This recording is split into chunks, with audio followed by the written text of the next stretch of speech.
Seleção e comentários de textos bíblicos. Profeta Isaías, capítulo 41, o ajudador de Israel. Você, ó Israel, meu servo, Jacó, a quem escolhi, vocês, descendentes de Abraão, meu amigo. Eu os tirei dos confins da terra, de seus recantos mais distantes eu os chamei. Eu disse, você é meu servo, eu o escolhi e não o rejeitei. Por isso, não tema, pois estou com você. Não tenha medo, pois sou o seu Deus. Eu o fortalecerei e o ajudarei. Eu o segurarei com a minha mão direita vitoriosa.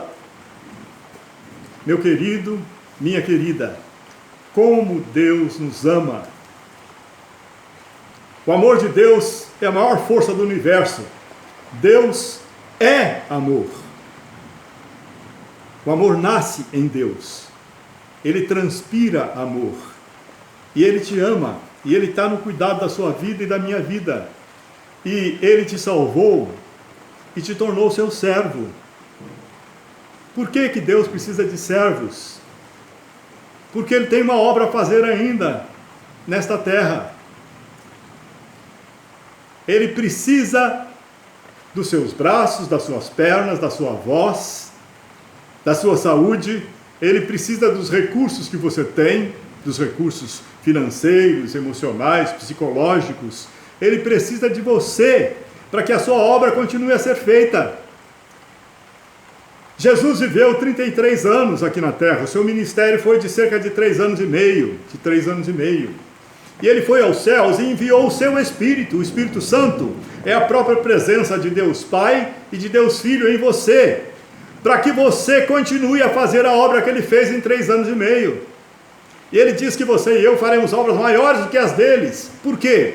Ele não podia estar em todo lugar ao mesmo tempo, enquanto estava nesse corpo terreno. Ele tinha limitações do corpo físico, no qual ele entrou e se tornou ser humano. Então ele mandou o seu Espírito Santo, e o seu Espírito Santo é Deus onisciente, onipotente e onipresente. O Espírito Santo está em toda parte, está aí em você, está aqui em mim, está em todos aqueles que têm Jesus no coração como seu Salvador e Senhor. O Espírito Santo está em todos os seus filhos, em bilhões na face da terra. E Ele está em você e em mim, para que nós continuemos a fazer a obra do Senhor. Deus precisa de servo, Ele te escolheu como servo. Ele me escolheu como seu servo. E não há maior alegria do que servir ao Senhor. Meu querido, minha querida, os anjos queriam pregar o Evangelho. Os anjos queriam pregar o Evangelho. Deus falou, não, esse privilégio é para os filhos de Adão e Eva, que eu escolhi e resgatei com o sangue do meu filho. Você é servo de Deus. E aí Deus te diz, você é meu servo, eu cuido de você. Eu te preparo, te capacito, te faço transbordar do meu amor, eu te cerco, te protejo, nenhum mal chega a você, se não for para o teu bem. Jó sofreu terrivelmente, terribilissimamente, para que pudesse conhecer a Deus face a face. Ele conhecia a Deus só de ouvir falar. O homem mais justo, mais perfeito, mais santo da face da terra, só conhecia Deus de ouvir falar, Se você quiser saber mais sobre a mensagem principal do livro de Jó, que é justificação pela fé, veja num dos meus primeiros vídeos. Eu fiz uma pregação sobre o livro de Jó, em que mostro que ele precisou sofrer tudo o que sofreu, porque com toda a sua justiça, o homem mais justo na face da terra, segundo a opinião de Deus, se morresse antes daquela provação, entende? Não seria salvo. Porque a justiça humana, tão perfeita como a de Jó, não nos capacita a ir para o céu. É só o sangue de Jesus.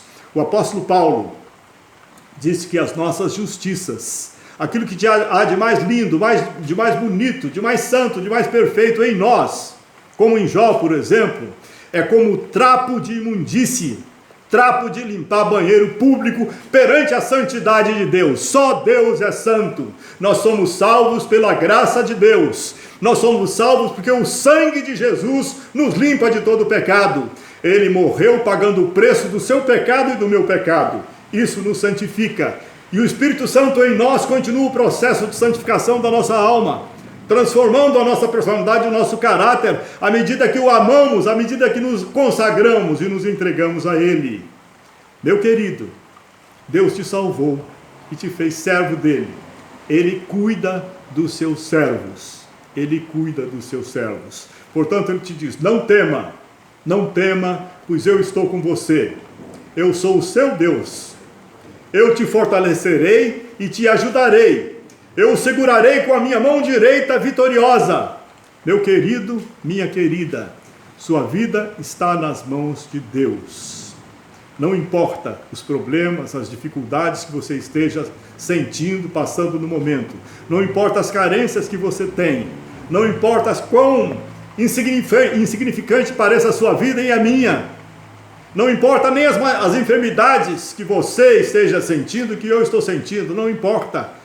Deus está no controle de tudo. Você é filho dele, você é servo dele, ele cuida de você e cuida de mim. Não tema, confie em Deus. Você já é mais do que vencedor, pois Jesus te amou. Louvado seja o nome do Senhor. Nossas vidas estão nas mãos de Deus, nas mãos de Deus. Meu querido, você conhece a história de José do Egito. Era um jovenzinho, entende? O melhor dos irmãos, o mais honesto, o mais digno, o mais trabalhador, entende? Deus permitiu que os irmãos, por inveja dele, o vendessem como escravo, para uma nação estranha. Ele foi desnudado, ferros nos pés, nos braços, e foi levado para o Egito e foi vendido como escravo de um oficial do faraó. Imagine o que passou na cabeça de José, 17 anos de idade. Imagine qual era a oração dele toda noite antes de dormir. Ele disse, oh meu Deus, tu sabe o que fizeram comigo, eu te agradeço porque meus irmãos iam me matar, e o Senhor me livrou, o Senhor me protegeu, o Senhor protegeu minha vida, mas eu estou aqui como escravo, estou morrendo de saudade da mamãe e do papai, me liberta, Senhor, tem misericórdia de mim, me liberta. E Deus não libertava, Ele acordava no dia seguinte como escravo, respirava fundo e diz, ó Senhor, sê comigo, eu quero mostrar que eu sou teu servo. Eu sou escravo desse homem, eu sou escravo dessa família, mas eu quero que eles vejam em mim, entende, o teu brilho. José não servia a homens, ele era escravo de homens, mas ele servia a Deus. O seu trabalho brilhava, ele dava o melhor de si. Meu querido, minha querida, se você ainda trabalha, eu já sou aposentado. Se você ainda trabalha, você tem um salário e você tem direitos trabalhistas. José não tinha salário, não tinha direito algum, era escravo. O seu dono poderia matá-lo, ele era como um objeto. No entanto, ele respirava fundo de manhã e dizia, Deus amado, me dá graça e sabedoria. Eu quero fazer o melhor de ti, porque eu estou servindo a ti e não a homem. Eu quero que este meu dono saiba que o Senhor existe e que o Senhor é um Deus de amor e é um Deus que gosta das coisas bem feitas. Ele servia a Deus. Ano após ano, até que a patroa dele, entende, quis que ele levá-lo para a cama. Ela ficou apaixonada por ele, quis obrigá-lo a ir para a cama com ela. Ele disse, como é que eu vou cometer um tamanho pecado contra Deus e contra o meu dono, contra o meu Senhor? De jeito nenhum eu posso fazer isso. E a paixão dela se transformou em ódio, e ela disse que ele tentou abusar dela. E quando o dono dele chegou, ela disse, esse escravo hebreu aí tentou abusar de mim. Olha como Deus opera. Ele podia ter sido morto. Ele era um objeto do seu Senhor. Podia ter sido morto. Mas Deus mais uma vez livrou a sua vida. Ele foi mandado para a prisão. Ele não cometeu pecado algum. Porque ele agiu com honestidade, com temor a Deus, com amor a Deus e com amor ao seu patrão, ao seu dono. Por isso ele não pecou. Um jovem na plena virilidade, sendo tentado por uma egípcia, que eram famosas pela sua beleza.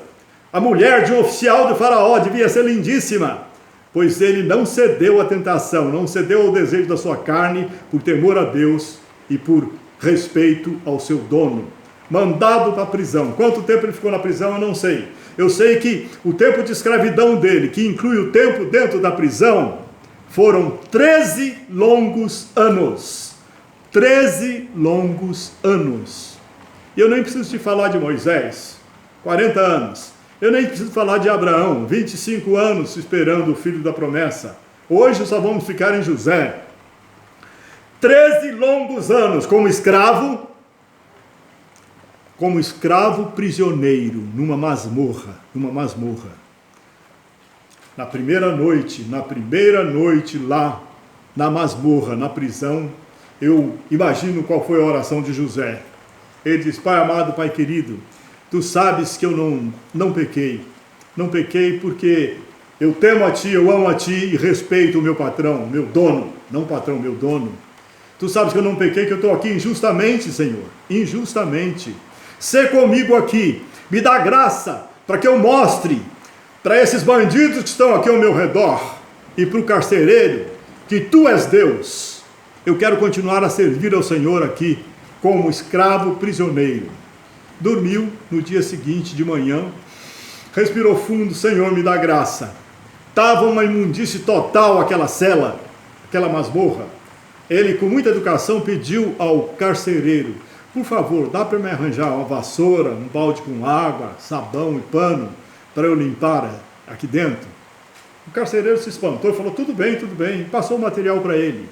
Ele começou a limpar, e aquela masmorra, aquela prisão horrível que fedia, começou a ficar limpa. E quando ele via seus companheiros de prisão, os bandidos lá presos, brigando um com o outro, ele entrava e apaziguava. O carcereiro ficou tão encantado com ele que disse: passe a tomar conta deles. Passou a responsabilidade da prisão para José. Agora, você imagina qual era a oração dele toda noite? Eu imagino: Senhor, meu Deus, eu estou morrendo de saudade do papai e da mamãe, me liberta, tem misericórdia de mim, Senhor, tem misericórdia, não fiz nada para os meus irmãos me venderem como escravo, não fiz nada de errado para estar aqui nessa prisão, tem misericórdia de mim e me liberta, Senhor. Mas muito obrigado que tu estivesse comigo neste dia, e eu pude te servir com alegria. E dormia.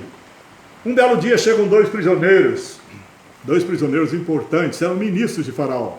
Naquela época, quem servia comida para o rei era ministro, porque era comum envenenar os reis. O copeiro e o padeiro foram presos. E um belo dia, José passou a cuidar deles. Um belo dia, eles têm um sonho, os dois sonham na mesma noite. E José, no dia seguinte, percebeu que eles estavam muito preocupados. José olhava quem estava ao seu redor. Ele não ficava olhando para o seu umbigo. Ele ficava olhando quem estava ao seu redor, porque ele era servo de Deus. E o servo de Deus está aqui para servir às pessoas. Onde você vive, começando na sua casa. Onde você trabalha, na sua igreja, na sua escola. É lá, na rua, no ônibus, no metrô, no trânsito. É onde você está em contato com outras pessoas que você vai servir a Deus, que eles vão ver que Deus existe e que Deus é amor, através de você que é servo de Deus. Então José viu que eles estavam preocupados, perguntou: o que aconteceu com vocês? O que vocês estão sentindo? Aí o copeiro falou: é que eu tive um sonho. José falou: me conta o sonho que Deus vai revelar o significado. Ele contou o sonho. José falou: daqui a 3 dias você vai ser liberto e vai voltar a servir o vinho na mão do faraó. Aí o padeiro ficou entusiasmado, porque a interpretação do sonho foi boa, e contou o seu sonho. Só que o sonho do padeiro era horrível. E José interpretou igualmente, disse: daqui a 3 dias, você vai ser enforcado e as aves do céu vão vir para comer o teu corpo. 3 dias depois, sem falhar, vieram os encarregados por Faraó à prisão, chamaram os dois, libertaram o copeiro e o padeiro foi morto e pendurado. Antes que o copeiro saísse, José pegou na mão dele e falou: por favor, meu amigo, por favor, eu fui colocado aqui nessa prisão injustamente, não fiz nada de errado, fui vendido da minha terra, peça ao faraó para me libertar, para eu voltar para minha terra, por favor, lembra-te de mim na presença de faraó, e peça para ele me libertar. O copeiro disse: tudo bem, e saiu. José, depois de 11 anos, como escravo e como prisioneiro, não sei quanto tempo na prisão, mas num total de 11 anos de escravidão e de prisão, pela primeira vez José teve a esperança de ser liberto. Naquela noite, como é que ele orou? Falou: ó, Pai do céu, muito obrigado, usa esse copeiro, faz o copeiro se lembrar e contar para Faraó, e que Faraó tenha misericórdia de mim, e me liberte. Ele esperava que no dia seguinte, a boa nova acontecesse e ele fosse liberto.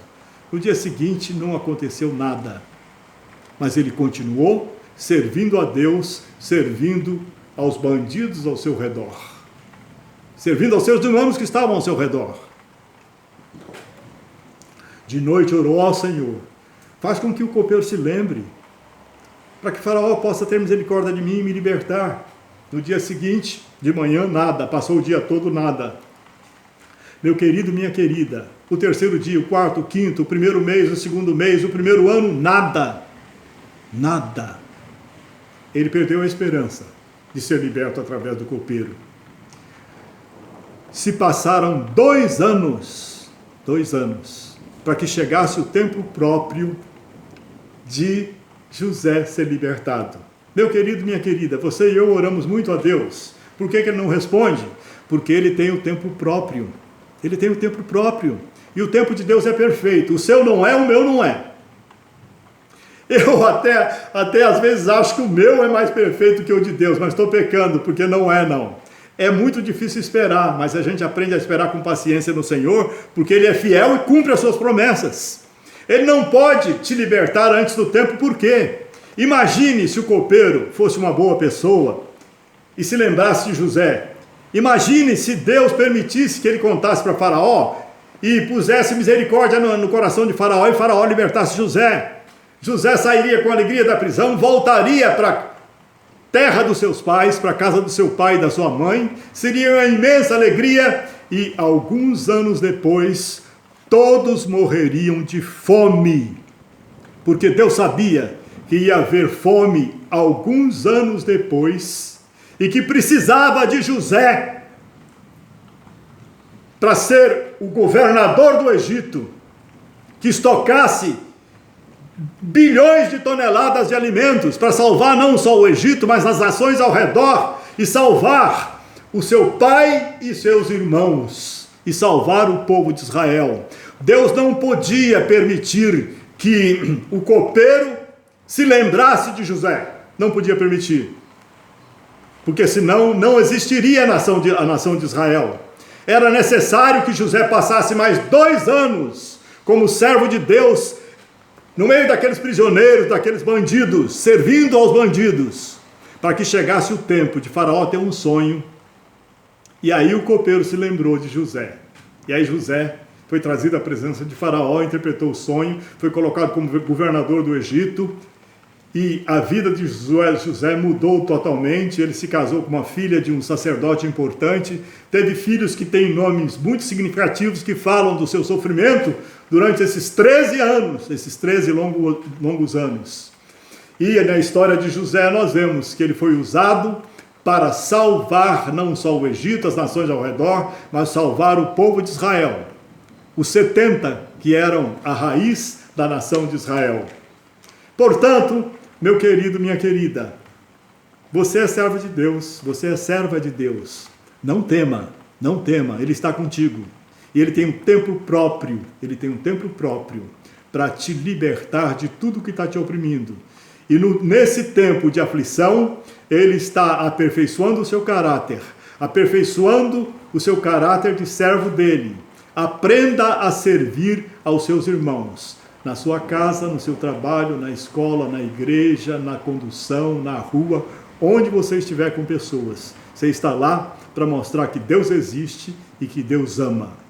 Louvado seja o nosso Deus. Não tema, porque Deus é contigo, meu irmão, minha irmã.